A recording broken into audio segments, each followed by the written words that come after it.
And let me put this across. I would never, even if Donald Trump have 4 years more to rule United States and he has to stand again for election, I would never vote for him. Why did Donald Trump cut aid to Ghana and other African countries? Here's what we need to know.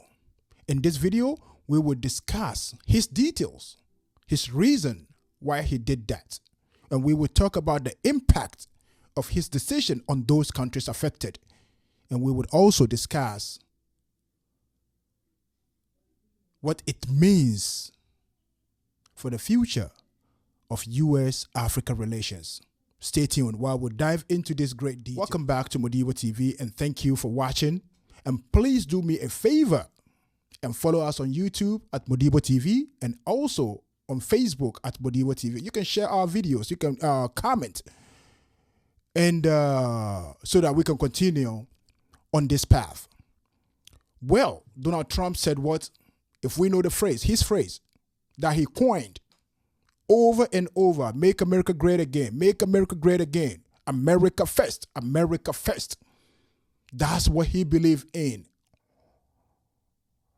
He focused on trade, not aid. That's what he told us. He wants to build economic relationship, not charity. As much as we disagree with him in certain areas, and let me put this across, I would never, even if Donald Trump have 4 years more to rule United States and he has to stand again for election, I would never vote for him. I would never, ever choose Donald Trump over any other president in the United States. Never do that. Some of the decisions he take, we may disagree with. Some we may agree with. And this is one area that I agree with him for cutting that aid to Africa.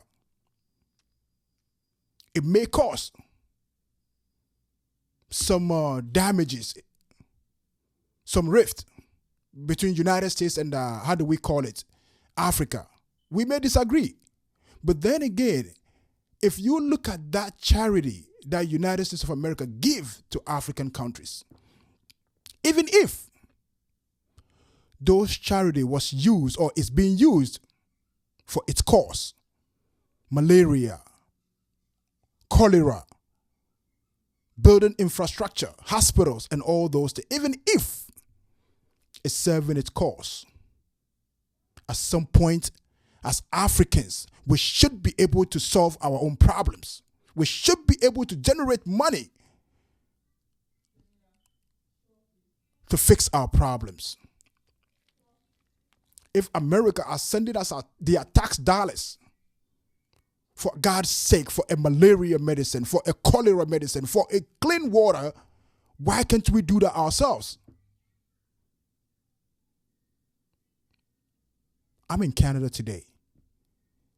To get somebody to file my American tax, I have to pay $750 just to file my tax. And that money will be sent to Ghana, to other African countries. It's good. It's serving its purpose, maybe. But then again, if our leaders in Ghana can cut down that bougie life, I think we can be able to generate some money to solve our own problem. Look at this president. Look at this man here called Akufo-Addo. He's the ex-president of Ghana. Let's talk about him a little bit. This man will rent or hire a private jet that would cost $14,000 an hour. $14,000 an hour. Think about it. 24 hours, how much is that? Don't you think the amount that he spent on flying all these expensive flights, private, don't you think that can easily solve our malaria and cholera problems in Ghana? Don't you think that would do that? If you don't think so, let me just break this thing down for you.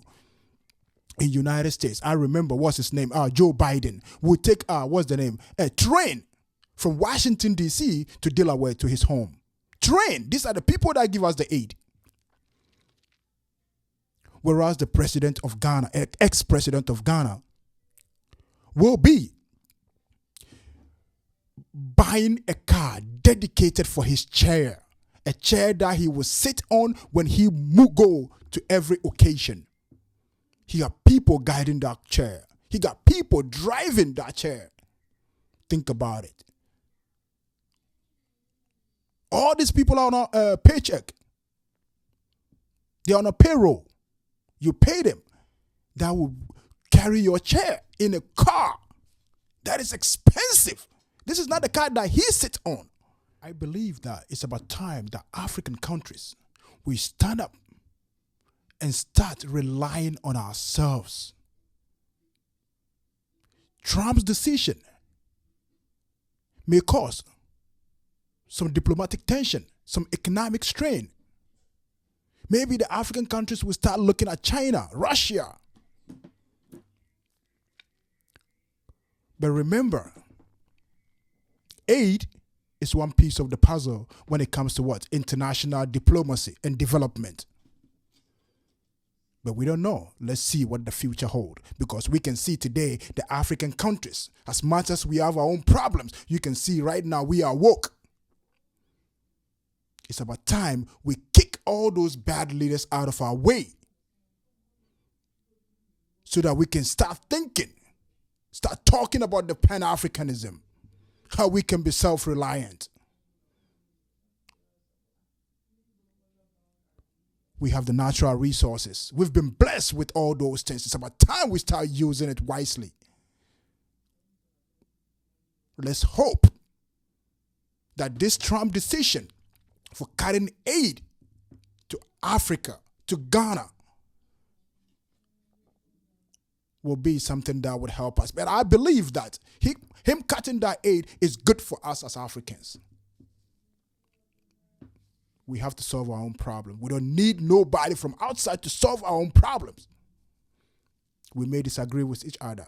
Please, please do me a favor and put your comment on why you think it's good for Trump to cut that aid to Africa and Ghana, and why you think it's not. For sharing, and please follow us on YouTube and follow us on, Facebook. Stay blessed. Nos vemos pronto. Adios.